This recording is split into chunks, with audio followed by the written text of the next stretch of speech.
दोस्तों नमस्कार, मेरा नाम प्रणय गायकवाड़ है और आज हम फूड ये टॉपिक के ऊपर चर्चा करने वाले हैं। दोस्तों सबसे पहला सवाल है व्हाट इज़ फूड। फूड यानी क्या है। ओके दोस्तों, तो इसे हम पहले क्लियर करते हैं। फूड ये जो है हमारे बॉडी में होता है 25%, राइट। अभी कैसा होना चाहिए, कैसे फूड हमें खाना चाहिए, हमारा एक्चुअल फूड कौन सा है, जस्ट उसे हम अभी जो है क्लियर करने वाले हैं। दोस्तों फूड के टॉपिक को लेने से पहले मैं एक सादा एग्जांपल लेता हूँ, जो कि अपनी बाइक। देखो दोस्तों, बाइक एक मशीन है, तो वैसे हमारी भी बॉडी जो है यानी एक मशीन ही है। वैसे जैसे उसका फ्यूल होता है वैसे ही हमारा फ्यूल होता है। वहाँ पे गलत डालेंगे तो उसमें प्रॉब्लम आएगा, वैसे ही आज हम अपने बॉडी में गलत डालेंगे तो हमारा भी बॉडी में प्रॉब्लम क्रिएट होने वाला है। सिंपल सी बात है दोस्तों, जैसे गलत फ्यूल डाल के मैं गाड़ी को चलाऊंगा तो गाड़ी की लाइफ कम हो यानी हो जाएंगी, वैसे ही आज हम कहीं तो गलत तो फ्यूल डाल के अपनी गाड़ी को तो नहीं चला रहे, जिस वजह से हमारी लाइफ कम हो चुके हैं। जस्ट अभी हम उसे जो है यहाँ पे क्लियर करने वाले हैं। तो दोस्तों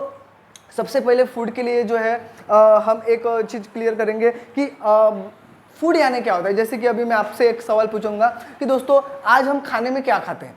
आप बोलेंगे कि दाल, रोटी, सब्जी, चावल, चिकन, मटन, अंडे, दूध के जो प्रोडक्ट्स है वो सब कुछ हम डेली रूटीन में खाते हैं। लेकिन दोस्तों मेरा एक अभी सवाल है आप सभी से। दोस्तों मुझे एक बात बताइए, क्या हम इसे अपना एक्चुअल फूड बोल सकते हैं जो कि हमें कुदरत ने दिया हुआ है? दोस्तों नहीं बोल सकते, क्योंकि ये हमने खुद तैयार किया है, खुद यानी बनाया है, इसलिए जो है ये हमारा एक्चुअल फूड नहीं है। जो हमें कुदरत ने दिया उसे हम अपना एक्चुअल फूड बोल सकते हैं। दोस्तों मुझे एक बात बताओ, इंसान को छोड़ के ये पूरे पृथ्वी में एक तो भी ऐसा जानवर है कि जो कि भूखा सो रहा है? सिर्फ इंसान ही एक ऐसा जानवर है जो कि भूखा सो रहा है। अभी क्यों भूखा सो रहा है उसके पीछे का हम यहाँ पे जो है रीजन देखने वाले हैं। तो दोस्तों सबसे पहले जो है हमारा जो एक्चुअल फूड है उसको क्लियर करने के लिए सिंपल मैं आपको एग्जाम्पल बताने वाला हूँ, राइट। तो हम क्या करेंगे दोस्तों, खाने की 4 प्लेट्स तैयार कर लेंगे। ओके, सबसे पहले प्लेट में हम कच्चा मांस, दूसरे प्लेट में जो सीड से कडधान्य उसको हम रखेंगे, तीसरे प्लेट में हम हरा सब्जी पाला रखेंगे और चौथे इसमें हम फल और सूखा मेवा, फ्रूट्स एंड ड्राई फ्रूट्स रखेंगे। ओके, ये 4 प्लेट को हम एक बंद कमरे में रखने का है और 4 प्राणियों के हम यहाँ पे अभी ग्रुप्स बनाएंगे, यानी हर एक प्राणियों का एक एक जो है प्लेट्स रहने वाला है। तो सबसे पहले ग्रुप में हम जंगली प्राणी शेर को रखेंगे, सेकंड ग्रुप में हम रखेंगे पंछियों में से कबूतर को, तीसरे इसमें हम पालतू प्राणी बकरी को रखेंगे और चौथे इसमें रखेंगे हम इंसान को। देखो दोस्तों, हमें ये जो चारों के चारों जो प्राणियां हैं उनको 24 घंटा भूखा रखने का है, यानी चारों के चारों को जबरदस्त यानी बहुत खतरनाक भूख लगी हुई है। जैसे ही खाने के प्लेट्स उनके सामने आएंगे सबके सब जानवर जो है खाने के ऊपर टूट पड़ने वाले हैं। तो सबसे पहले ये 4 प्लेट के सामने में जंगली प्राणी, भूखे प्राणी शेर को भेजूंगा। तो सबसे पहले शेर किसके ऊपर टूट पड़ेगा? कच्चा मांस। क्यों? क्योंकि ये कच्चा मांस कुदरत ने डिजाइन किसके लिए किया है?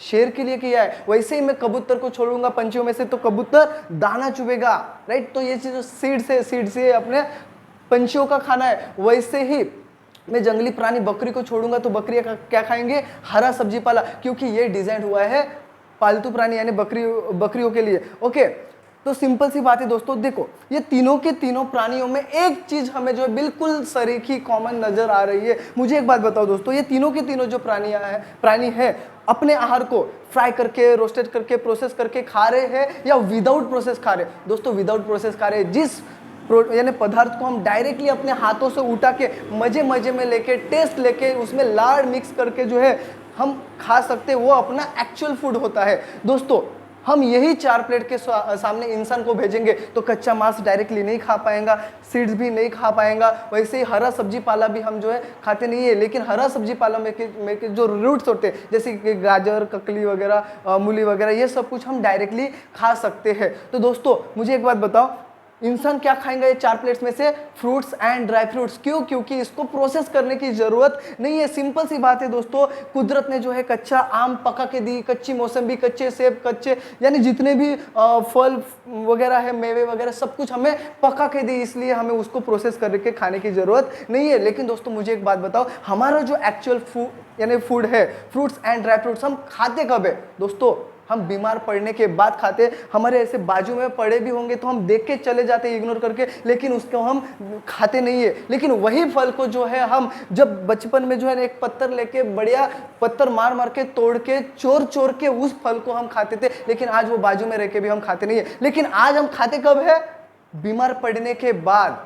राइट। दवा खाने में जाने के बाद मुझे एक बात बताओ दोस्तों, कभी आप पेशेंट लोगों को मिलने के लिए जब जाएंगे तो कभी पिज्ज़ा, बर्गर, समोसा, इडली, पानी पूरी ये सब कुछ चीज़ें लेके जाएंगे क्या? नहीं दोस्तों, हम उनके लिए जो है फल और सूखा मेवा, फ्रूट्स एंड ड्राई फ्रूट से लेके जाते हैं। और डॉक्टर भी क्या बोलते हैं कि पेशेंट के लिए फल लेके आओ। क्यों? देखो दोस्तों, डॉक्टर की तो एक स्टेटमेंट है, आप रोज एक एप्पल खाओगे तो आपको दवाखाने आने की जरूरत पड़ेगी नहीं, आप बीमार भी नहीं पड़ोगे, ऐसे बोलते हैं। उसके पीछे का रीजन क्या है? जैसे हम दवाखाने में जाते हैं, एंट्री करते हैं, एक अच्छा हमें जो ना पोस्टर लगा दिखाई देता है एप्पल का। अभी वो दोस्तों एप्पल के एडवर्टाइज करके कि एप्पल को बेच रहे? नहीं दोस्तों, वो एप्पल को बेच नहीं रहे। वो जो पोस्टर लगाया जा रहा है उसके पीछे में बहुत बड़ा साइंटिफिकली रीजन है, नोबेल पुरस्कार अवार्ड है, साइंटिस्ट है, थ्योरी है। अभी वो साइंटिस्ट कौन, जिनकी यहाँ पे अभी मैं जस्ट आपको पहचान करवा के देने वाला हूँ, तो दोस्तों उनका नाम है डॉक्टर ऑटो हेनरिच वार्बर्ग, राइट। इनको जो है 1931 में ये नोबेल पुरस्कार यानी अवार्ड मिला है। क्यों मिला? क्योंकि इन्होंने ढूंढ निकाला what is the root cause of cancer, cancer का मूल कारण क्या है, इन्होंने ये ढूंढ निकाला। तो इनकी रिसर्च क्या बोलती है? कैंसर टिश्यू आर एसिडिक और हेल्दी टिश्यू आर अल्कलाइन। ये एसिड क्या है, अल्कलाइन क्या है, इसे हम बिल्कुल क्लियर करेंगे। जस्ट दोस्तों एक चीज यहाँ पे ध्यान रखिए कि आखिर जानलेवा बीमारी कैंसर का कारण क्या है, यहाँ पे क्लियरली बताते हैं नोबेल पुरस्कार। देखो, नोबेल पुरस्कार विजेता डॉक्टर ऑटो हेनरिच वार्बर्ग कहते हैं कि अल्कलाइन वातावरण में कैंसर सहित कोई भी रोग पनप नहीं सकता। यानी हमने हमारे बॉडी का नेचर एक बार अल्कलाइन कर दिया, कैंसर छोड़ो कोई भी रोग हमारे बॉडी में एंट्री नहीं कर सकता। यानी कि वैज्ञानिक रूप से साबित हो चुका है कि कैंसर के जो ऊतक होते हैं, यानी जो सेल्स होते हैं, पेशी होती है, वो एसिडिक होती है और अच्छे जो पेशी होती है वे अल्कलाइन होती है। दोस्तों ये डॉक्टर की जो है ना एक स्टेटमेंट अपने माइंड में परमानेंटली आप बिल्कुल लॉक कर दीजिए, वो यानी ये है, राइट, कि उनकी ये एक स्टेटमेंट है कि अल्कलाइन शरीर में कोई रोग पनप नहीं सकता, राइट। अभी ये अल्कलाइन क्या है, एसिड क्या है, जस्ट इसे हम अभी क्लियर करेंगे। दोस्तों देखो, हम कोई भी चीज को किलो में गिनते हैं, लिक्विड को हम लीटर में गिनते हैं, वैसे ही हमारे बॉडी को गिनना होगा तो हमारे बॉडी के ब्लड का पीएच मापा जाता है। तो दोस्तों ये होता है पीएच स्केल 0 से लेकर 14 तक की होती है, राइट। पीएच यानी पावर ऑफ हाइड्रोजन, नहीं तो पोटेंशियल ऑफ हाइड्रोजन बोल सकते हैं। हमारे जो ब्लड होते हैं, ब्लड का पीएच होता है 7.4, ओके। तो दोस्तों ये स्केल जो है 0 to 14 तक की स्केल होती है। 7 यानी न्यूट्रल, 7 के पीछे एसिड, 7 के आगे होता है बेस यानी अल्कलाइन। देखो दोस्तों 7 में से एक भी पॉइंट कम हो गया यानी 6.9 भी होगा तो ये आएगा एसिड में, और 7 में से एक भी पॉइंट बढ़ गया 7.1 भी होगा तो ये आएगा अल्कलाइन में यानी बेस में आएगा। दोस्तों हमारी जो बॉडी का ब्लड का जो पीएच है वो 7.4 यानी 7 और 8 के बीच में है। यानी हमारी बॉडी जो है कौन से साइड में आ रही है? अल्कलाइन साइड में आ रही है। यानी दोस्तों हम प्राणी कौन से? अल्कलाइन प्राणी। देखो दोस्तों प्राणियों में भी दो प्रकार होते हैं, एक एसिडिक प्राणी और एक अल्कलाइन प्राणी। अभी पहचानेंगे कैसे कि एसिडिक प्राणी कौन से और अल्कलाइन प्राणी कौन से? बिल्कुल इजी है दोस्तों, सिंपल सी बात है। हमारे पृथ्वी में जितने भी जो जीभ से जो चाट के पानी पीने वाले जो जानवर होते हैं, जैसे कि बाघ, चित्ता, कुत्ता, बिल्ली, ये सब कुछ क्या है? एसिडिक प्राणी। उनके दांतों के स्ट्रक्चर देखिए आप, बिल्कुल एज इट इज, बिल्कुल सेम टू सेम दिखाई देंगे। वैसे अल्कलाइन प्राणियों को पहचानने का एक ही तरीका है, जैसे कि हमारे पृथ्वी में जितने भी जो सोख के घुट-घुट सक कर करके जो पानी पीते हैं वो सब कुछ अल्कलाइन प्राणी होते हैं। जैसे कि इंसान, घोड़ा, गाय, बकरी, भैंस, हाथी, ये सब कुछ क्या अल्कलाइन प्राणी है। और उनके भी दांतों के स्ट्रक्चर देखिए आप, बिल्कुल एज इट इज हमें सिमिलर दिखाई देंगे। दोस्तों सिंपल सी बात है, देखो जिस प्रकार यानी जो कुदरत ने एसिडिक और अल्कलाइन प्राणी डिजाइन किया है, वैसे ही दोस्तों उनका फूड भी एसिडिक प्राणियों के लिए एसिडिक फूड ही डिजाइन करके दिया है और अल्कलाइन प्राणियों के लिए अल्कलाइन ही फूड डिजाइन करके दिया है। अभी पहचानेंगे कैसे कि एसिडिक फूड कौन से है और अल्कलाइन फूड कौन से? बिल्कुल ईजी है दोस्तों, सिंपल सी बात है। अपने पृथ्वी में जितने भी जो ग्रीन वेजिटेबल्स और फल है, ये कितने कहाँ आ रहे? 8 और 9 पीएच यानी 8 और 9 यानी ये अल्कलाइन साइड में आ रहे हैं। यानी फल और सब्जी पाला अपने पृथ्वी के ऊपर जितना भी है वो क्या होता है? अल्कलाइन। और ये अल्कलाइन प्राणियों का खाना होता है। उसे छोड़ देंगे तो देखेंगे कडधान्य, मांस, मटन, मच्छी, ये सब कुछ क्या एसिडिक फूड होता है। सिंपल सी बात देखो दोस्तों, एसिडिक प्राणी बाघ क्या खा रहा है? एसिडिक फूड, कच्चा मांस। वैसे अल्कलाइन प्राणी बकरी क्या खा रही है? अल्कलाइन फूड, हरा सब्जी पाला। कभी हमने दोस्तों एसिडिक प्राणी बाघ को अल्कलाइन फूड यानी अल्कलाइन प्राणियों का आहार यानी हरा सब्जी पाला खाते हुए कभी देखा नहीं है। वैसे ही अल्कलाइन प्राणी बकरी को कभी हमने एसिडिक फूड, कच्चा मांस यानी एसिडिक प्राणियों का खाना खाते हुए नहीं देखा है। दोस्तों सादा एक एग्जांपल बताता हूं मैं आपको। एक रूम में हम एक बाघ को रखेंगे और एक रूम में हम बकरी को रखेंगे। सिंपल, बाघ के सामने हम जो है घास वगैरह रख देंगे और बकरी के सामने हम कच्चा मांस रखेंगे, राइट। 24 घंटा हम ऐसे रखेंगे। देखो दोस्तों वो जो दोनों के दोनों एसिडिक और अल्कलाइन प्राणी दोनों के दोनों क्या, सिंपल सी बात है, वो भूखा रहकर मरना पसंद करेंगे ये दोनों भी जानवर, लेकिन एक में का जो है ना यानी खाना खाना पसंद नहीं करेंगे दोस्तों। बाघ कच्चा मांस ही खाएगा, बकरी और हरा सब्जी पाला ही खाएगा। यानी कुदरत ने जैसे नियम बनाया और उस नियम का 100% पालन करके जो है इतर जानवर अपना अपना जो है खाना, अपना अपना फूड प्रॉपरली अपने बॉडी में आज के डेट में ले रहे हैं। इस वजह से यानी सिंपल एक बोल सकते हैं कि बाघ के गाड़ी का जो डीजल है यानी कि कच्चा मांस बरोबर वो अपना कच्चा मांस यानी डीजल अपने डीजल की गाड़ी में डाल के उसकी गाड़ी चला रहा है। बकरी का जो पेट्रोल है यानी हरा सब्जी पाला बरोबर वो हरा सब्जी पाला अपने पेट्रोल की गाड़ी में डाल के उतनी जितनी लाइफ है उसकी उतना जी के चले जा रहे हैं। ये दोनों जो है प्राणी। लेकिन इंसान क्या करता है, थोड़ा सा डीजल थोड़ा सा पेट्रोल हम सब फ्यूल अपने बॉडी में मिक्स करके हम अपनी गाड़ी चलाते हैं। सिंपल दोस्तों मैंने आपको एक एग्जाम्पल दिया था बाइक का। बाइक में हम गलत फ्यूल डाल के हम अपनी गाड़ी चलाएंगे तो बाइक की लाइफ कम हो सकती है। तो आज हमारी भी लाइफ आज के डेट में कम हो चुकी है। सिंपल दोस्तों हम जो लाइफ के बारे में यानी ये देखेंगे तो ये हमारी होती है life scale. Okay,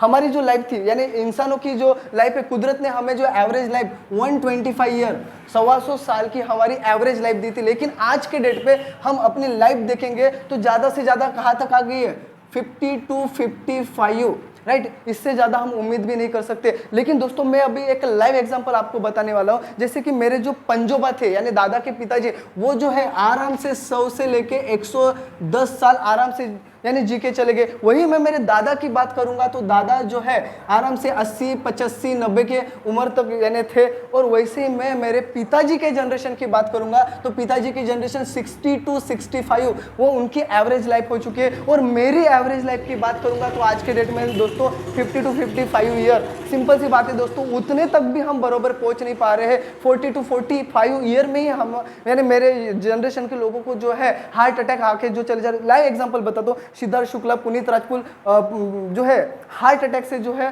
40 to 40 year में चले गए। यानी आप सोचिए दोस्तों, वो तो बिल्कुल जबरदस्त फिटनेस यानी बॉडी को रखते थे तभी भी ये उम्र में चले गए। यानी हमारी एवरेज लाइफ आप सोचिए कि क्या हो रही है। और सिंपल सी बात है, ये तो हो गया हमारी एवरेज लाइफ, लेकिन आने वाली नेक्स्ट जनरेशन का क्या होगा, ये है सवाल। ओके, दूसरी बात देखेंगे दोस्तों, सिंपल सी बात है, मेरे जो परदादा थे यानी पंजोबा थे, उनके बाल पकने की उम्र देखेंगे तो 80 से 90 के उम्र में उनके बाल पकते थे। किसी किसी के तो यानी बिना पके ही चले जाते थे, राइट। यानी मेरे जब दादा की बात करूंगा तो 60 to 65 ईयर में जो है मेरे दादा के बाल पकते थे। ओके, और मेरे पिताजी की बात करूंगा, पिताजी की जनरेशन की, तो इनके 40 to 40 यानी 50 to 55 के ईयर में जो है उनके बाल पकते थे, राइट। और मेरे जनरेशन के आज के डेट में देखूंगा तो आज 20 to 25 के ईयर में ही बाल पकना चालू हो चुके हैं। दोस्तों आप सोचिए, ये तो मेरी जनरेशन, आने वाले जनरेशन का क्या होने वाला है। आज देखेंगे दूसरी के, तीसरी के, 5वीं के, 8वीं के, 10वीं के लड़के के जो है बाल पकना और चश्मा लगने का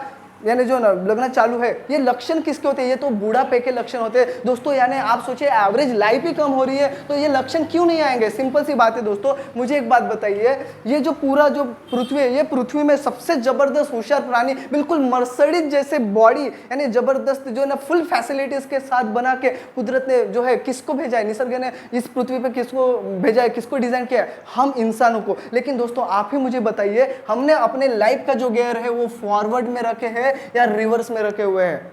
दोस्तों आज हमारी जो गाड़ी है धीरे धीरे धीरे रिवर्स में आ रही है, राइट दोस्तों। तो सिंपल सी बात है, हम कहाँ पे चूक रहे हैं वो हमें जो है अभी जस्ट जो है क्लियर करके वो जो यानी जो चूक है उसको हमें दुरुस्त करना पड़ेगा, राइट। जैसे ही हमें अपनी चूक पता चलेंगे वैसे ही हमको वहां से क्या लेना पड़ेगा, यू टर्न। और यू टर्न लेके राइट यानी जो गलत मार्ग से हम जा रहे थे उसको दुरुस्त करके अभी हमें राइट मार्ग से जाना है। सिंपल सी बात है दोस्तों, जैसे कि अभी डॉक्टर बोलते हैं हमें कि आप रोज एक एप्पल खाओ, आप कभी बीमार नहीं पड़ोगे। अभी उसके पीछे का रीजन क्या है, सिंपल है। देखो दोस्तों, हमारा जो बॉडी का ब्लड का पीएच होता है वो होता है 7.4 पीएच यानी 7 और 8 के बीच में, लेकिन एप्पल का पीएच होता है 8 यानी हमारे बॉडी से 5 टाइम ज्यादा होता है अल्कलाइन। हम रोज एक एप्पल खाएंगे तो हमारे बॉडी को 5 गुना क्या बनाएगा, अल्कलाइन बनाएंगे। और हमारी बॉडी अल्कलाइन बन गई तो अल्कलाइन बॉडी में कोई रोग पनप नहीं सकता, ये नोबेल पुरस्कार विजेता बोलते हैं। ओके सिंपल दोस्तों, देखो एप्पल से भी ज्यादा अल्कलाइन हाईली अल्कलाइन होता है 9 पीएच का हरा सब्जी पाला। देखो दोस्तों, हरा सब्जी पाला सोच के तो हमें बहुत खुशी हो रही है, मैं तो रोज हरा सब्जी पाला खाती हूँ, राइट। लेकिन क्या हम सही में हरा सब्जी पाला विदाउट प्रोसेस करके खा रहे हैं या प्रोसेस करके? दोस्तों प्रोसेस करके खाते होंगे तो विटामिन, प्रोटीन, न्यूट्रिशन पूरा लेस करके खत्म करके यानी लाइव फूड को डेड फूड बना के अल्कलाइन फूड को हम एसिडिक फूड बना के आज हमारे बॉडी में डाल रहे हैं। दोस्तों आपने एक डॉक्टर से यानी सुना होगा कि रोज सवेरे उठने के बाद स्प्राउट खाइए। क्यों? देखो जो कडधान्य जो होते हैं वो एसिडिक फॉर्म में होते हैं, लेकिन जब उसको हम अंकुरित में लाते हैं यानी स्प्राउट में हम कन्वर्ट करते हैं तो उसमें जो है लिविंग यानी वनस्पति के रूप में आता है। इस वजह से जो है वो 9 pH का बन जाता है, राइट। एसिडिक से वो बन जाता है अल्कलाइन, और वो सवेरे सवेरे हम अंकुरित जो हुए जो कडधान्य वो खाएंगे तो हमारे बॉडी को जबरदस्त बेनिफिट्स मिलेगा। हमारे बॉडी को 100 टाइम ज्यादा अल्कलाइन बनाने का काम करता है स्प्राउट्स। इसीलिए दोस्तों कि डॉक्टर बोलते हैं कि रोज सवेरे उठने के बाद हमें स्प्राउट्स खाना चाहिए। दोस्तों अभी मैं सिंपल एक एग्जांपल देके जो है हमारा फूड का टॉपिक यहाँ पे क्लोज करने वाला हूँ। दोस्तों सिंपल सी बात है, हम एक एग्जांपल लेंगे, हम 2 टमाटर लेंगे, राइट। एक टमाटर को हम कच्चा रखेंगे, दूसरे टमाटर को हम बॉईल करेंगे, पकाएंगे। दोस्तों मुझे एक बात बताइए, ये 2 टमाटर में से कौन सा टमाटर ज्यादा दिन रहेगा, कच्चा टमाटर रहेगा या पका वाला? दोस्तों सिंपल सी बात है, कच्चा टमाटर रहेगा। लेकिन इसके पीछे का रीजन क्या है? दोस्तों सिंपल रीजन है, देखो ये जो कच्चा टमाटर इसके अंदर क्या प्राण है, और इसके पका के हमने क्या निकाल लिए, प्राण निकाल लिए। अभी दोस्तों मुझे एक बात बताओ, जिसके अंदर प्राण है वो हमें प्राण दे पाएगा या जिसके अंदर प्राण नहीं है वो हमें प्राण देगा? दोस्तों जिसके अंदर प्राण है वही हमें प्राण दे पाएगा। और मुझे एक बात बताइए दोस्तों, ये पूरे पृथ्वी में ऐसा एक तो भी जानवर दिखाइए जो कि अपने आहार का प्राण निकाल के खा रहा है, और प्राण निकालने के लिए वो जानवर के घर में किचन है, राइट।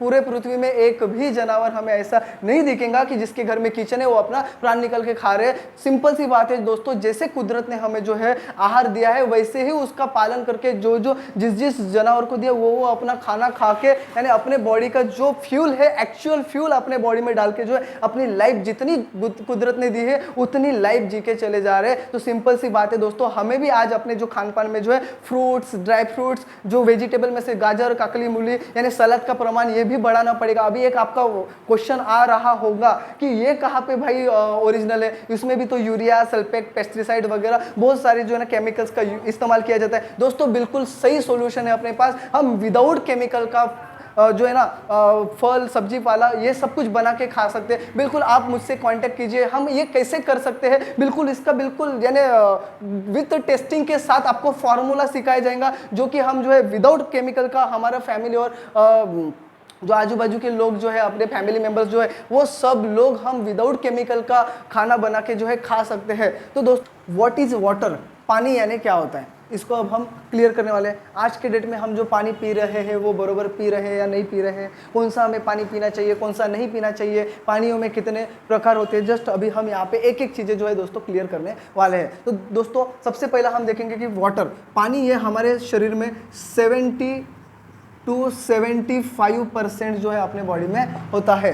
ओके, तो दोस्तों पानी जो है हम इंसान 3 माध्यम से हमारे शरीर के अंदर डालते हैं। सबसे पहला माध्यम यानी आरओ, एक्वा, कैंट, बिस्लरी यानी उसको हम एक शब्द में बोल सकते हैं रिवर्स ऑस्मोसिस सिस्टम के माध्यम से पानी तैयार करके हम अपने बॉडी में डालते हैं। सेकंड माध्यम देखेंगे तो वो होता है सप्लाई वाटर यानी नल का पानी, और तीसरा माध्यम देखेंगे जो कि ग्राउंड वाटर, बोरवेल का नहीं तो हम कुएं का पानी बोल सकते हैं, राइट दोस्तों। तो हम इसे एक एक करके क्लियर करेंगे। तो सबसे पहले जो है हम रिवर्स ऑस्मोसिस सिस्टम यानी आरओ क्या होता है उसको हम क्लियर करेंगे। दोस्तों देखो आरओ को जो है एनजीटी ने बैन किया है। क्यों बैन किया है? क्योंकि आरओ की एक खासियत है जो अपने पानी में जो टीडीएस यानी जो सॉलिड्स होता है, calcium, potassium, magnesium, sodium, iron, उसको कम करने का काम करता है। लेकिन दोस्तों हमारे बॉडी के लिए जो है जितना मिनरल्स चाहिए उससे भी कई गुना कम मिनरल्स जो आरओ हमारे घर में फिट करके लगाने वाले जो लोग होते हैं वो प्रॉपरली सेट नहीं करते हैं। वो लोगों की जो डिमांड होती है, लोगों को क्या चाहिए, टेस्ट। लेकिन जितना हम कम टीडीएस करेंगे उतना टेस्ट बढ़ेगा,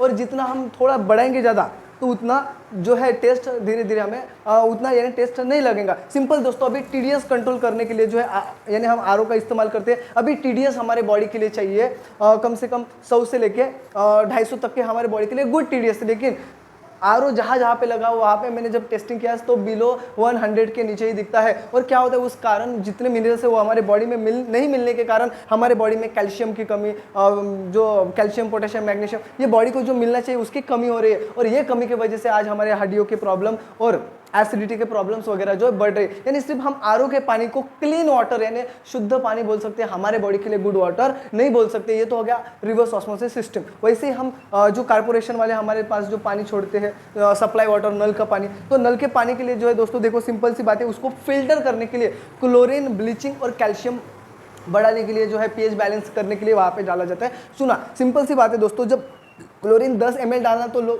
यानी जो है 100 ml डालते हैं, राइट। क्यों? क्योंकि वो जो सप्लाई का जो पाइप होता है वो पाइप नहीं फटना चाहिए वहाँ पे, इसलिए क्लोरीन का प्रमाण ज़्यादा डालते हैं। लेकिन दोस्तों वही हमारे बॉडी में क्लोरीन का प्रमाण जो है बढ़ जाता है, तब हमारे जो कैंसर के सेल्स है वो एक्टिव होने की संभावना बढ़ जाती है। सिंपल दोस्तों, ब्लीचिंग पाउडर सादा कपड़े के ऊपर डाल दो, कपड़े का कलर उड़ जाता है, यानी एक आधी भिगो के निकालेंगे ब्लीचिंग के अंदर कपड़े को तो रद्दी जैसे हो जाता है। तो सिंपल सी बात है दोस्तों, वो तो भर भर के हमारे पानी में डाला जा रहा है, और वही पानी को हम डायरेक्टली नल के पानी को हमारे बॉडी में डाल रहे हैं, और आप ही सोचिए उसके परिणाम क्या हो रहे हैं अपने बॉडी के ऊपर। और सिंपल सी बात है, तीसरा देखेंगे तो उसमें डाला जाता है चूना, लेकिन हमारे बॉडी को जो है चूने में से जो कार्बोनेट कैल्शियम मिल रहा है वो हमारे बॉडी की नीड नहीं है। हमारे बॉडी को चाहिए फाइटो कैल्शियम, जो कि वनस्पतियों में से, यानी कि गाय बकरी घोड़ा हाथी वनस्पति खा के जो उनको कैल्शियम मिलना चाहिए वो प्रॉपरली उनको मिल रहा है, लेकिन आज हमें हमारे पानी के माध्यम से कार्बोनेट कैल्शियम मिल रहा है, जो कि हमारा लीवर एक्सेप्ट नहीं करता है। उस वजह से डिहाइड्रेशन के प्रॉब्लम बढ़ रहे हैं, हो सकता है आगे चल के किडनी स्टोन की भी प्रॉब्लम आ सकते हैं, राइट। तो हम नल के पानी को भी जो है दोस्तों सिर्फ क्लीन वाटर बोल सकते हैं, हमारे बॉडी के लिए गुड वाटर नहीं बोल सकते। और तीसरा देखेंगे हम ग्राउंड वाटर, अभी बोरवेल का पानी, अभी बोरवेल में यानी ग्राउंड में अपना पानी आता कहाँ से? यही हमारे आजू बाजू के नदी नाले से। लेकिन दोस्तों यही आजू बाजू के नदी नाले का पानी 1970 यानी ये 50 साल के पहले जो है मटका भर भर के घर में पीने के लिए इस्तेमाल करते थे। बाजू में ऐसे जो है ना वीरा खोद के डायरेक्टली पीते थे, तभी ना बीपी ना शुगर ना कोई भी प्रकार की बीमारियां आती थी। लेकिन दोस्तों वही नदी नाले का पानी आज के डेट में मैं जो है आपके सामने एक ग्लास ला के रख दूंगा और बोलूंगा 1000 रुपये देता हूँ पियो, तो दोस्तों कोई भी वो पानी पिएगा नहीं। क्यों? क्योंकि जितना भी इंडस्ट्रियल एग्रीकल्चर जो केमिकल वेस्टेज है वो सारा का सारा जा रहा है नदी नालों में, राइट। जितने भी जो टनों के टनों से जो फवारनी या खेतों में कर रहे हैं वो बारिश के माध्यम से पूरा का पूरा केमिकल्स जो है लेके ग्राउंड वाटर में चला जा रहा है। देखो दोस्तों, वो तो सांस लेने के लिए हानिकारक होता है, इसलिए मास्क लगा के फवारनी वगैरह करते, वो तो डायरेक्टली हमारे पानी के माध्यम से हमारी बॉडी में जा रहा है, राइट। वैसे ही दोस्तों पानी को गंदा करने के लिए हमारा भी बहुत बड़ा हाथ है, जैसे कि टॉयलेट क्लीनर, फर्ची क्लीनर, बाथरूम क्लीनर, ये सब कुछ जो केमिकल्स है वो भी हम घर में इस्तेमाल करते हैं, और वही जो है ना यानी गंदगी जो है अपने पानी के माध्यम से पूरा ग्राउंड वाटर में जा रहा है, और वही ग्राउंड वाटर का पानी हम निकाल के पी रहे हैं। दोस्तों सिंपल सी बात है, इतना बड़ा जो है ना लिक्विड लेके हम बकेट में डालते वक्त ये तो नहीं सोचते कि मैं डाल तो रहा हूँ लेकिन निकालूंगा कैसे। दोस्तों आज जो है ग्राउंड वाटर भी जो है पूरा टोटली केमिकल्स युक्त हो चुका है, यानी जो तीसरा माध्यम है ग्राउंड वाटर वो भी आज पीने योग्य नहीं बचा। अभी सवाल ये है कि पानी पिए तो कौन सा पिए? सिंपल है दोस्तों, देखो दोस्तों, जिस पानी के अंदर केमिकल्स नहीं है वो पानी हमें पीना चाहिए। अभी वो पानी मिलेगा कहाँ पे? देखो दोस्तों, अपने भारत में एक जगह है वहाँ पे जो है ना विदाउट केमिकल का हमें पानी जो है मिल सकता है, जैसे कि अपना जो गंगोत्री, हिमालय पहाड़ों में से जो गंगोत्री आई है। देखो मैं गंगा की बात नहीं कर रहा, गंगा मैली हो चुकी है, मैं कह रहा हूँ गंगोत्री की, जहाँ से उगम पाई है, राइट। तो वहाँ का जो पानी है वो जो है विदाउट केमिकल का होता है। सिंपल सी बात है दोस्तों, अभी वैसे ही बिना केमिकल का पानी चाहिए होगा। अभी सिंपल ये समझो, ये 1970 यानी 50 साल पहले का बिना केमिकल्स वाला पानी। फिर उसके बाद आए 50 साल के बाद आया इंडस्ट्रियल, पूरा का पूरा पानी में मिक्स हो गया, एग्रीकल्चर वेस्ट आ गया, पूरा एक पूरा जो है केमिकल्स गंदगी पूरा का पूरा हमारे पानी में जाके ये पूरा मिक्स हो गया। अभी ये जो नॉर्मल वाटर था शुद्ध पानी, अभी ये हो चुका है केमिकल्स वाला पानी। अभी मुझे एक बात बता दो दोस्तों, ये जो केमिकल्स है ये पानी के अंदर मिक्स हो गया। अभी ये पानी को शुद्ध करना होगा तो हमें क्या करना पड़ेगा? जितने भी पानी के अंदर केमिकल्स गए हैं वो सब केमिकल्स को हमें निकालना पड़ेगा, तभी बचेगा ये मूल पानी। तो ये केमिकल्स निकालने के लिए ये पूरे वर्ल्ड में एक ही प्रोसेस है जिसे हम बोल सकते हैं आयोनाइजेशन प्रोसेस, इलेक्ट्रोलिसिस प्रोसेस। तो सिंपल दोस्तों, ये हमारे पास ओरिजिन वाटर आयोनाइजर ये डिवाइस है। ये डिवाइस के माध्यम से पानी में जितने भी केमिकल्स है, एसिडिक कंटेंट है, उसको ये हम एसिड को जो है यहाँ से निकाल लेते हैं, और जो बचा हुआ जो मूल पानी है ये यहाँ से, ये टैप से यहाँ पे बाहर निकलता है। दोस्तों जस्ट मैं अभी आपको जो है एक प्रयोग करके दिखाऊं। सबसे पहले हम क्या करेंगे, अपने जो आरओ में पानी है, हम पहले आरओ का पानी यहाँ पे निकाल लेते हैं, ओके। और आरओ का पानी आज देखेंगे हम तो सबसे यानी ज़्यादा जो नंबर 1 ब्रांड जो है आज अपने भारत में वो बोले तो आरओ, राइट। ये हम सब ये सोचते हैं, और आज देखेंगे तो लगभग एक दो घरों के यानी बाजू में देखेंगे तो हमें आरओ जो है लगा हुआ दिखता है। अभी जो है ना, हम आरओ का पानी पीने के बाद और आयोनाइजर का पानी पीने के बाद हमारे बॉडी में क्या इफेक्ट होता है, क्या यानी बैलेंसिंग कैसी होती है, ये सब कुछ अभी जो है हम अच्छे से देखने वाले हैं। तो सबसे पहले यहाँ पे जो है हमने आरओ का पानी ले लिए, ओके। अभी यही आरओ के पानी को जो है हम ये मोटर को कनेक्ट कर देते हैं, ये पाइप के माध्यम से हमने यहाँ पे जो है मोटर कनेक्ट कर लिया है, ओके। अभी सिंपल सी बात है, यहाँ से जो है पानी खींच के ये मोटर यहाँ पे अभी वाटर इन करेंगे। वाटर इन करने के बाद अभी यहाँ पे मैंने आयोनाइजर चालू किया है 9.5 pH का, यहाँ से हम पानी निकाल रहे हैं, ओके। सिंपल, सबसे पहले क्या करेंगे हम, ये अपना आरओ का पानी है, आरओ के पानी को हम यहाँ पे ये मिडल ग्लास में ले लेते हैं।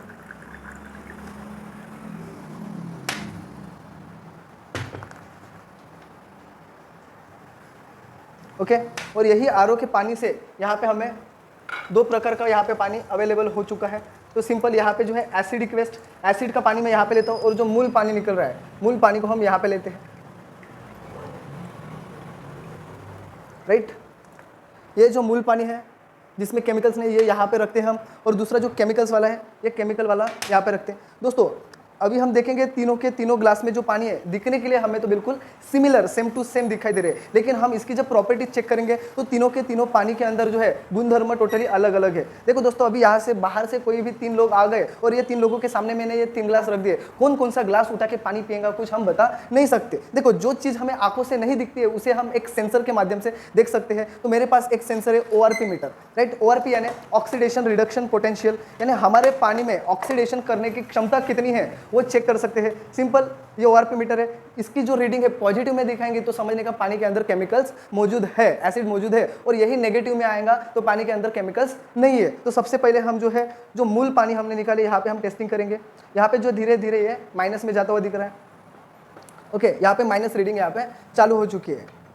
ये -30 40 ऐसे करते करते -200 के भी जो है ना ऊपर चले जाएगा। ओके सिंपल, अभी ये हमारे आरओ का पानी, अभी हम आरओ के पानी में टेस्ट करेंगे। अभी ये आरओ के पानी के अंदर जो है पॉजिटिव रीडिंग यहाँ पे चालू हो चुकी है, यानी आरओ के पानी के अंदर भी केमिकल्स मौजूद है। अभी यही आरओ के पानी से हमने जितने भी जो केमिकल्स हैं, एसिड यहाँ पे निकाले हुए हैं, यहाँ पे लेंगे। यहाँ पे देखो स्पीडली जो है ना आंकड़े आपको बढ़ते हुए दिखेंगे, राइट। 300 400 500 करीबन जो है 600 700 800 तक के ये पानी चले जाएगा। ओके सिंपल दोस्तों, देखो जो चीज़ हमें आंखों से नहीं दिखती वो हमने एक सेंसर के माध्यम से यहाँ पे जो है देख लिया है। अभी हम आंखों से देखने के लिए जो है सेकेंड टेस्टिंग करके देख सकते हैं, उसे हम बोलेंगे pH testing. Okay, pH scale, okay, ये जो है pH 0 से लेके 14 तक की होते हैं। 7 यानी न्यूट्रल, 7 यानी न्यूट्रल होता है, 7 के पीछे 1 पॉइंट भी कम हो गया, ओके, 6.9 भी होगा तो ये आएगा एसिड में, और 7.1 भी होगा तो ये आएगा बेस यानी अल्कलाइन में। तो हम यहाँ पे हम जो अपना तीनों के तीनों पानी उसकी टेस्टिंग करेंगे। अभी pH टेस्ट करने के लिए जो है स्कूल में वगैरह जो कॉलेज में जो है हम लिटमस पेपर का यूज़ करते हैं। तो अभी यहाँ पे जो है हम लिटमस पेपर का तो नहीं, लेकिन वो पेपर फॉर्म है, यहाँ पे जो है pH इंडिकेटर सॉल्यूशन, ये pH इंडिकेटर सॉल्यूशन के माध्यम से हम देखेंगे कि हमारे पानी का जो pH है वो एसिडिक है या न्यूट्रल है या अल्कलाइन है। ओके, तो यहाँ पे हमें दिखेगा। तो सबसे पहले हम जो हमारे आरओ का पानी है, आरओ के पानी में pH इंडिकेटर डाल के देखेंगे। अब यही आरओ के पानी से जो है यहाँ पे हमने जो एसिडिक केमिकल वेस्ट निकाले वहाँ पे हम डाल के देखते हैं। ओके, अभी यहाँ से जो हमें मूल पानी मिला है हम यहाँ पे भी हम थोड़ा डाल के देखते हैं। देखो दोस्तों, पानी दिखने में तो जो है तीनों के तीनों बिल्कुल सिमिलर दिखाई दे रहे थे, लेकिन अभी जो यहाँ पे है तीनों के तीनों पानी के जो कलर है टोटली चेंज हो चुके हैं, राइट। सिंपल, अभी हम यहाँ पे देखेंगे हमारा जो आरओ का पानी है ये करीबन 6 pH के तरफ आ चुका है, यानी ये हमारा जो आरओ का पानी है ये एसिडिक बन चुका है। ओके, दूसरा यही हमने जो है पानी से यहाँ पे 3 से 4 pH का, जितना कोल्ड ड्रिंक्स में से चाय में से हमारे बॉडी में एसिड जाता है उतना हमारे आज पानी के यानी आरओ के पानी से हमने बाहर निकाले हुए हैं। और यही निकालने के बाद जो हमें मूल पानी मिला है यहाँ पे हम 9 pH का जो है यहाँ पे हमें मूल वाटर मिला है। ओके, सिंपल सी बात है दोस्तों। देखो आज हमने सुने हैं कि लोग कहते हैं मेरी मिसेस खरा नहीं खाती थी, तंबाकू नहीं, कोई भी व्यसन नहीं करती थी, तभी भी उसको कैंसर हुआ। देखो दोस्तों, what is the root cause of cancer, cancer के पीछे का कारण क्या है? सिंपल सी बात है, मैं आपको एक साइंटिस्ट की पहचान करके देता हूँ।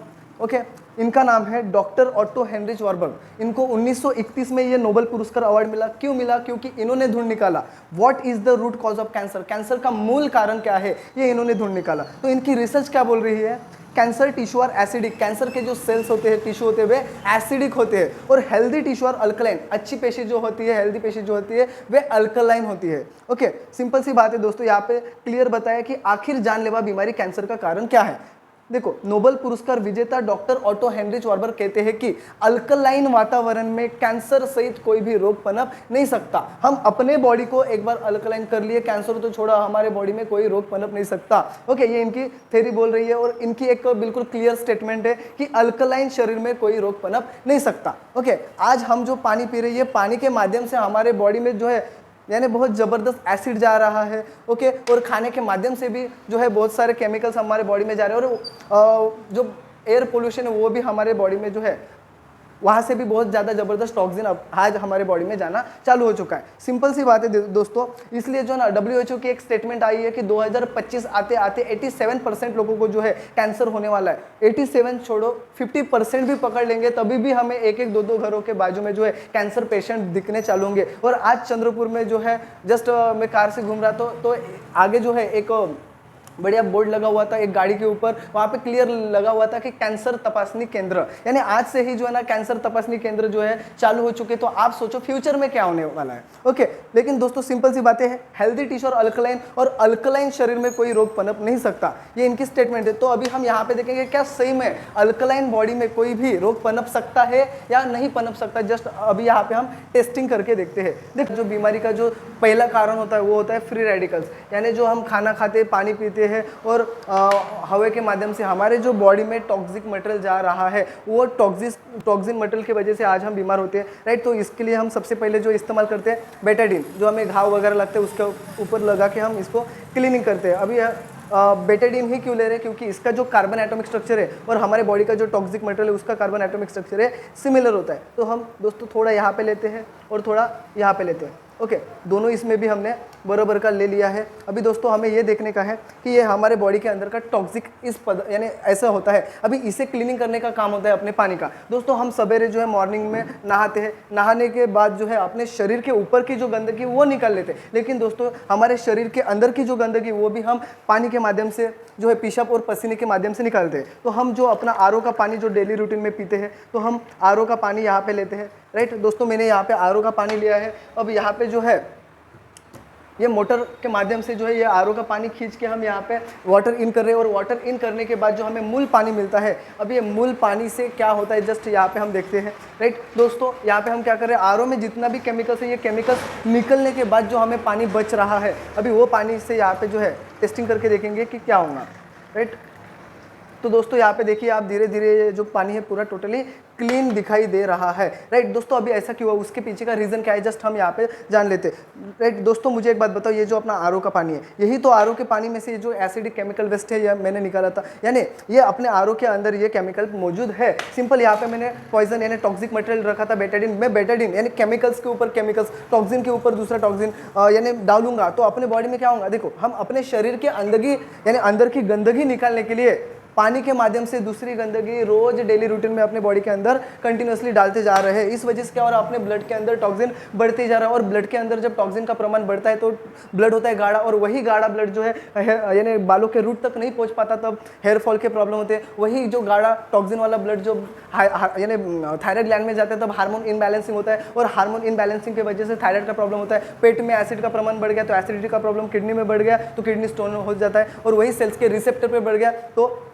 इंसुलिन रेजिस्टेंट होता है, और इंसुलिन रेजिस्टेंट की वजह से हमें शुगर का प्रॉब्लम होता है, और वही जो है ओवरीज में बढ़ गया तो पीसीओडी के प्रॉब्लम आ रहे हैं। यानी दोस्तों ये केमिकल्स का प्रमाण जब हमारे बॉडी में ज़्यादा से ज़्यादा बढ़ जाता है तब हमारे कैंसर के सेल्स भी जो है एक्टिव होते हैं, यानी कैंसर के पीछे का सबसे बड़ा कारण भी हम इसे ही बोल सकते हैं, राइट। लेकिन दोस्तों आपने जो है ये बीपी, शुगर, हार्ट अटैक, लगवा, ये जितने भी जो डिसऑर्डर्स है, लाइफस्टाइल डिसऑर्डर्स, ये 1970 से पहले यानी ये 50 साल पहले हमने ये नहीं सुने। क्यों? क्योंकि जो है पहले के लोग यही बिना केमिकल्स का पानी पीते थे, और ये केमिकल्स ना होने के कारण अपने बॉडी के अंदर जाके जितने भी गंदगी है पूरी गंदगी बाहर निकलता था। लेकिन आज जो हम आरओ का पानी पी रहे हैं ये अपने बॉडी के अंदर जाके ये गंदगी बाहर नहीं निकल पा रहा है, इसी वजह से जो है आज हम बीमार पड़ रहे हैं। और यही टॉक्सिन को बाहर निकालने के लिए आज हम एनिमा, पंचकर्मा, वॉशिंग सर्विसिंग के लिए हजारों कंपनियों के हजारों प्रोडक्ट मार्केट में अवेलेबल है। वो प्रोडक्ट खा के जो है हम अपने बॉडी से टॉक्सिन बाहर निकाल रहे हैं। लेकिन पहले जो है हमारे नेचुरल जो पानी मिलता था वही पानी पी के हम अपने बॉडी से टॉक्सिन बिल्कुल प्रॉपरली निकाल सकते हैं। सिंपल सी बात है दोस्तों, जैसे यहाँ पे टॉक्सिन बाहर निकल गया वैसे ही हमने जो है एसिडिक जो फवारनी की है अपने पानी के ऊपर, वही हम पानी जो फ्रूट्स वेजिटेबल्स जो है केमिकल्स वाले 10 मिनट हम पानी में 10 से 15 मिनट भिगोएंगे तो उसके ऊपर जो यूरिया सल्फेट केमिकल्स वगैरह जो है वो उसको भी रिमूवल करने का काम करेगा ये पानी। तो सबसे पहले जो बीमारी बीमारी का कारण था फ्री रेडिकल्स, उसे हमने यहाँ पे क्लियर कर लिए। अभी हम दूसरा बीमारी का कारण होता है, वो होता है डेफिशिएंसी ऑफ माइक्रोन्यूट्रिएंट्स। अभी डेफिशिएंसी ऑफ माइक्रोन्यूट्रिएंट्स यानी क्या होता है दोस्तों, जैसे हम जो भी खाना खा रहे हैं, आज जो पानी पी रहे हैं, उसमें से जो हमारे बॉडी को न्यूट्रिशन मिनरल्स मिलना चाहिए वो आज बरोबर नहीं मिल पा रहा है, इस वजह से आज हम बीमार पड़ रहे हैं। अभी देखो यहाँ पे हम थोड़ा हल्दी का इस्तेमाल करते हैं। अभी हल्दी क्यों ले रहे हैं, क्योंकि हल्दी जो है सबसे ज़्यादा गुणकारक होती है, यानी antivirus, antibacterial, antioxidant, anti cancer, antibodies बनाता है। कोई भी घाव वगैरह शरीर के ऊपर का रहने दो या अंदर का रहने दो, वो दोनों को भी रिकवरी करने का काम करता है, राइट। वायरल इन्फेक्शन जब होता है तब हम दूध के अंदर डाल के भी हल्दी का इस्तेमाल करते हैं। कैंसर का पेटेंट भी हल्दी से ही बनाया हुआ है, तो यहाँ पे दोस्तों हम हल्दी का इस्तेमाल करते हैं। जस्ट दोस्तों हम जैसे भी अपना हल्दी यानी एक आप पकड़ लो कि ये गुड फूड है, तो ये हम फूड खाने के बाद हमारे ब्लड के अंदर मिक्स होता है और पानी पीने के बाद भी हमारे ब्लड के अंदर मिक्स होता है। तो दोस्तों यहाँ पे हम लेते हैं अपने आरओ का पानी, राइट। तो ये खाना और पानी, राइट, हमारे ब्लड के अंदर बैलेंसिंग कैसे होता है, जस्ट यहाँ पे हम देख रहे हैं। यहाँ पे हमने लिया आरओ यानी आरओ का पानी। अभी यहाँ पे लेते हैं हम यही आरओ का पानी जो है, ये मोटर के माध्यम से हम यहाँ पे डाल के जो है मूल पानी, ये जो आयोनाइजर से जो बिना केमिकल का पानी मिलता है, उससे ये हल्दी के ऊपर क्या रिएक्ट होता है, इसके गुणधर्म एक्टिव होते हैं या नहीं होते, जस्ट यहाँ पे हम देखते हैं। दोस्तों यहाँ पे हमने विदाउट केमिकल का जो ओरिजिन वाटर आयोनाइजर है, यहाँ इसका पानी हमने लिए है, राइट। तो दोस्तों हमें दोनों में भी कुछ फर्क नजर आ रहा होगा। देखो दोस्तों यहाँ पे हमें डार्क रेडिश कलर दिखाई दे रहा है। जब जो हल्दी की जो डंडी होती है उसको हम तोड़ते हैं, उसका अंदर का जो बीच में का जो गाभा होता है वो हमें कैसे नजर आता है, डार्क रेडिश कलर। ये होता है एंटीवायरस, एंटीबैक्टीरियल, एंटीऑक्सीडेंट, कुरक्यूमिन। यहाँ पे दवाई गुण एक्टिव हो चुका है और यहाँ पे डीएक्टिव। अभी ऐसा क्यों हुआ, उसके पीछे का रीजन सिंपल सी बात है दोस्तों, ये हमारे पानी में जो एसिड केमिकल्स था, ये केमिकल्स को हमने ये हल्दी के ऊपर डाल दिए, राइट। एसिड के ऊपर एसिड डाल दिए, इस वजह से जो बैलेंसिंग के चक्कर में जो है जो खाने में से हमारे बॉडी को जो न्यूट्रिशन मिलने चाहिए वो नहीं मिल रहे। लेकिन यहाँ पे हमने अल्कलाइन के ऊपर अल्कलाइन डाल दिया, इस वजह से उसके जो गुणधर्म है यहाँ पे एक्टिव हो चुके हैं। देखो सिंपल सी बात है दोस्तों, यहाँ पे जो है एक एक जो है बैलेंसिंग के चक्कर में न्यूट्रिशन खत्म होते जाएंगे, तो इस वजह से जो है आज हमारे बालों को बराबर प्रोटीन नहीं मिल रही है। उसके बाद अपने आंखों में विटामिन ए प्रॉपरली नहीं पहुंच पा रहा है, हड्डियों को कैल्शियम बराबर नहीं मिल रहा है। जितने भी हमारे इंटरनल ऑर्गन्स है, जो ऑर्गन्स की जो नीड है वो आज प्रॉपरली उस ऑर्गन्स को नहीं मिल रही है, इस वजह से जो है उसकी हमें डेफिशिएंसी हो रही है। और डेफिशिएंसी होने के बाद हम जाते हैं दवाखाना, और दवाखाना जाने के बाद डॉक्टर चेकअप करके बोलते हैं कि विटामिन की कमी, विटामिन ए, बी वगैरह, प्रोटीन की कमी। यानी सिंपल सी बात है दोस्तों, हमारे खाने में से जो हमें मिलना चाहिए था वो नहीं मिलने की वजह से वहाँ पे कमी निकल रही है, और कमी निकलने के बाद डॉक्टर दवाई लिख के देते हैं कि जाके ये मेडिकल से आप ले लो। सिंपल सी बात है दोस्तों, पहले तो ये सब कुछ हमें मेडिसिन लेने की जरूरत नहीं पड़ती थी, लेकिन आज जरूरी क्यों है, क्योंकि उसके पीछे का रीजन है, पहले जो हम पानी पीते थे, खाना खाते तो विदाउट केमिकल का पानी, विदाउट केमिकल का खाना था, दोनों के दोनों भी हमारे बॉडी में अल्कलाइन देते थे, और अल्कलाइन देने की वजह से जो है अल्कलाइन शरीर में कोई भी रोग नहीं आता था। और ये प्रॉपरली न्यूट्रिशन, जैसे कि पहले बालों को प्रोटीन प्रॉपरली मिलता था, आंखों को विटामिन मिलता था, हड्डियों को कैल्शियम, जितने भी ऑर्गन्स है जो उसकी नीड है वो प्रॉपरली मिलती थी, लेकिन आज के डेट में वैसा नहीं हो पा रहा है। तो यही है दोस्तों सबसे बड़ा सेकंड बीमारी का कारण। सिंपल हम एक ही शब्द में बोल सकते हैं, देखो, when diet is wrong medicine is of no use, when diet is correct medicine is of no needs. हमारा खानपान गलत होगा, आप कितना भी मेडिसिन खाओ हम दुरुस्त नहीं हो पाएंगे, यानी ट्रीटमेंट नहीं होंगे। लेकिन हमारा खानपान राइट होगा तो हमें मेडिसिन की जरूरत ही नहीं है, क्योंकि हमारी जो बॉडी है मेडिसिन खाने के लिए डिज़ाइन नहीं हुई है। अभी दोस्तों हम देखेंगे बीमारी का जो सबसे बड़ा जो तीसरा कारण है उसे अभी हम यहाँ पे क्लियर करते हैं। तो उसके लिए हम थोड़ा जो है जीरे का इस्तेमाल करते हैं, राइट। अभी देखो दोस्तों, जो सबसे बड़ा तीसरा जो बीमारी का कारण है वो बोले तो डिहाइड्रेशन, आज अपने शरीर के अंदर पानी की कमी। दोस्तों देखिए, आज हम पानी तो जो है भर भर के पेट पी रहे हैं, लेकिन हमारे शरीर में उसकी कमी क्यों मौजूद हो रही है उसको हम यहाँ पे जस्ट देखने वाले हैं। हमने क्या किया, ये दोनों भी ग्लास में थोड़ा थोड़ा जीरा ले लिए है, राइट। अभी ये जीरे के ऊपर हम जो है ये अपने आरओ का जो पानी है जो कि फिल्टर किया हुआ वाला है, राइट। अभी ये फिल्टर का पानी हम इसके ऊपर लेते हैं, तो इसके ऊपर क्या रिएक्ट होता है जस्ट हम यहाँ पे देखेंगे। सिंपल दोस्तों, यहाँ पे मैंने आरओ का पानी ले लिया, अभी हम यहाँ पे लेंगे अपने आयोनाइजर का पानी जिसके अंदर केमिकल्स नहीं है, राइट। तो अभी ये दोनों में क्या फ़र्क नज़र आएगा जस्ट हम यहाँ पे लेते हैं। दोस्तों यहाँ पे मैंने थोड़ा फोर्सफुली पानी लिया है, जस्ट यहाँ पे मैं जो है बिल्कुल नॉर्मली पानी लेता हूँ। दोस्तों यहाँ पे हमें थोड़ा थोड़ा जो है फ़र्क नज़र आ रहा है। दोस्तों हम इसको जो है दोनों को नज़दीक लेके देखेंगे तो दोनों में भी अच्छा हमें फ़र्क दिखाई दे रहा है। देखो दोस्तों, एक के अंदर कलर आया और एक के अंदर कलर नहीं आया। अभी ऐसे होने का पीछे का जो रीज़न है, सिंपल सी बात है दोस्तों, जब हम अपने पानी को जो है लैब में टेस्ट करने के लिए जाएंगे, फिर वो आरओ का रहने दो, बोरवेल का रहने दो, या अपने कॉर्पोरेशन का कोई भी पानी रहने दो, जिसको हम टेस्ट करने के लिए जब जाएंगे लैब में, तो हम उसके जो क्लस्टर है, क्लस्टर को जब टेस्ट करेंगे तो दोस्तों हमारे जो पानी के जो क्लस्टर करें, देखो जो कुदरत ने दिया था वो 4 से 6 मॉलिक्यूल का यानी पतला पानी था, लेकिन वही पानी जो है आज 20 से 25 मॉलिक्यूल का बन चुका है। क्यों? क्योंकि जो अपने पानी में जो एसिड केमिकल्स है वो जैसे कि इंडस्ट्रियल वेस्ट, एग्रीकल्चर वेस्ट, एक एक जो है कंटेंट यहाँ पे बढ़ के हमारे पानी के क्लस्टर बढ़ चुके, पानी जाड़ा हो गया। और ये जाड़ा होने की वजह से ये जीरे के अंदर नहीं पहुंच पाए, लेकिन जाड़ा करने का जो काम कर रहा था एसिड, उसको हमने ये डिवाइस के माध्यम से टोटली एसिड केमिकल्स को बाहर निकालिए, और केमिकल्स बाहर निकलने की वजह से जो बचा वाला पानी है वो बच गया 4 से 6 मॉलिक्यूल का पतला पानी। और ये पानी पतला होने के कारण ये जीरे के अंदर आराम से जाके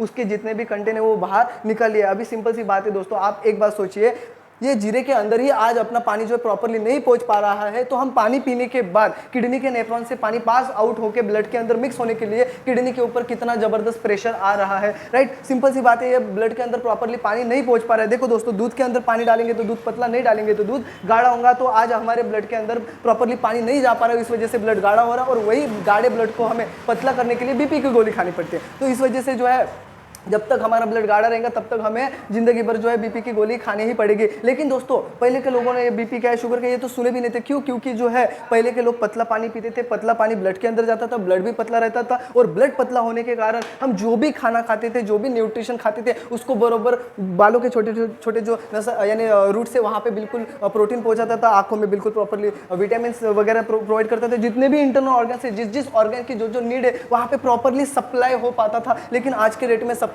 नहीं हो पा रहा है दोस्तों। इस वजह से हमारे बॉडी में जो हम खाते हैं पीते हैं उसकी जो है डेफिशिएंसी यानी कमतरता होने लगी है। तो सबसे बड़ा जो तीसरा जो बीमारी का कारण था वो था अपना डिहाइड्रेशन। तो डिहाइड्रेशन की प्रॉब्लम को भी हमने यहाँ पे अभी क्लियर किए हैं। अभी दोस्तों सबसे बड़ा देखो, सबसे बड़ा तीसरा जो बीमारी का कारण होता है वो बोले तो कोलेस्ट्रॉल। देखो, जिसकी वजह से बीपी, शुगर, हार्ट अटैक, लकवा, मोटापा, यानी एक ही जाति की बीमारी हम इसे बोल सकते हैं। तो दोस्तों अभी हम डायरेक्टली जो है कोलेस्ट्रॉल के ऊपर एक डेमो करके देखते हैं। तो दोस्तों यहाँ पे हमने 2 गिलास ले लिए। अभी कोलेस्ट्रॉल का डेमो करने के लिए यहाँ पे हम डायरेक्टली ये तिल्ली का तेल, राइट, तेल का इस्तेमाल करते हैं, राइट दोस्तों। दोनों इसमें भी मैं यहाँ पे थोड़ा तेल ले लेता हूँ और यहाँ पे थोड़ा मैं तेल ले लेता हूँ। ओके, अभी दोस्तों सिंपल सी बात है, मैं तेल के ऊपर पानी डालूंगा तो क्या होगा, तेल ऊपर आएगा। अभी हम यही देखने वाले हैं कि ये एसिडिक नेचर में तेल का क्या होता है और अल्कलाइन नेचर में, यानी एसिडिक बॉडी में और अल्कलाइन बॉडी में ये तेल का क्या यानी रिएक्ट होता है, जस्ट हम यहाँ पे देखेंगे। तो सिंपल सी बात है, यहाँ पे जो है हम सबसे पहले अपना आरओ का पानी लेते हैं। आरओ का पानी हम इस तेल के ऊपर यहाँ पे लेते हैं। यहाँ पे हमने आरओ का पानी ले लिया है। तो तेल यहाँ पे जो है एक क्लस्टर फॉर्म यानी यहाँ पे यानी जो है बड़ा यानी एक सर्कल टाइप में आ रहा है। सिंपल अभी हम जो है यहाँ पे अपना इस तेल के ऊपर हम मूल पानी जिसके अंदर केमिकल्स मौजूद नहीं है जस्ट यहाँ पे हम लेते हैं और क्या रिएक्ट होता है जस्ट हम यहाँ पे देखते हैं। तो सिंपल दोस्तों यहाँ पे मैं ले रहा हूँ अपना मूल पानी।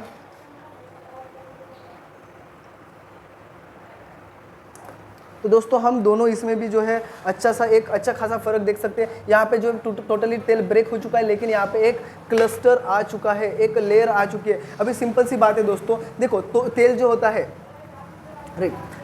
तेल के अंदर होता है यानी तेल जो बना होता है वो पॉलीप्रोटीन से, यानी बहुत सारे प्रोटीन मिलके बनता है। पॉलीप्रोटीन यानी चिपचिपा पदार्थ, राइट। वो पॉलीप्रोटीन यानी प्रोटीन का काम हमारे बॉडी में होता है मसल्स ग्रोथ के लिए। पहले के लोग जो अल्कलाइन पानी पीते थे उनकी बॉडी अल्कलाइन बनती थी और अल्कलाइन बॉडी में जो है वो पॉलीप्रोटीन ब्रेक होते थे और ब्रेक होकर जो पहले के लोगों के मसल्स मांसपेशी बनती थी। इस वजह से जो है पहले के लोग 1 क्विंटल का जो पर्सन था वो 1 क्विंटल का कट्टा अपने पीठ पे रख के वो बिल्कुल स्पीडली चलते थे। लेकिन आज के डेट में हम यानी 1 क्विंटल का व्यक्ति को देखेंगे तो वो 10 किलो भी प्रॉपरली ले जा नहीं पाता है। क्यों? क्योंकि आज हमारे जो बॉडी में जो तेल है वो हजम नहीं हो पा रहा है, वो कोलेस्ट्रॉल के रूप में जो है अपने नसों के अंदर और मांसपेशियों के ऊपर बढ़ रहा है। और वही नसों के ऊपर बढ़ेगा तो ब्रेन के ब्लॉकेजेस, हार्ट के ब्लॉकेजेस, लकवे के ब्लॉकेजेस, यानी एक ब्लॉकेजेस अपने बॉडी में बढ़ते जाएंगे। और दूसरा मांसपेशी के ऊपर जब बढ़ता है तब हमारे बॉडी में जो है अतिरिक्त यानी उसको हम बोलते हैं ओबेसिटी। ओबेसिटी का कारण भी यही होता है। दोस्तों सिंपल हमने जो है यहाँ पे देख लिया है कि सिर्फ देखो दोस्तों खान पान की वजह से यानी गलत खान पान की वजह से बीमारी आती है। तो यहाँ पे जो है हमने सिर्फ खान पान के अंदर ही टोटली बीमारी को जो है यहाँ पे रिमूव कर दिया है। अभी दोस्तों हम एक सबसे ज़्यादा जो है आखिरी बीमारी का कारण जो है जस्ट यहाँ पे हम देखने वाले हैं। ओके, यानी जो चौथा सबसे बड़ा जो यानी ये जो जितने भी हमने डेमो किए उसका एक मेन रीज़न अभी मैं यहाँ पे दिखाने जाने वाला हूँ। ओके, वो है pH balancing of human body. अभी हम अपनी बॉडी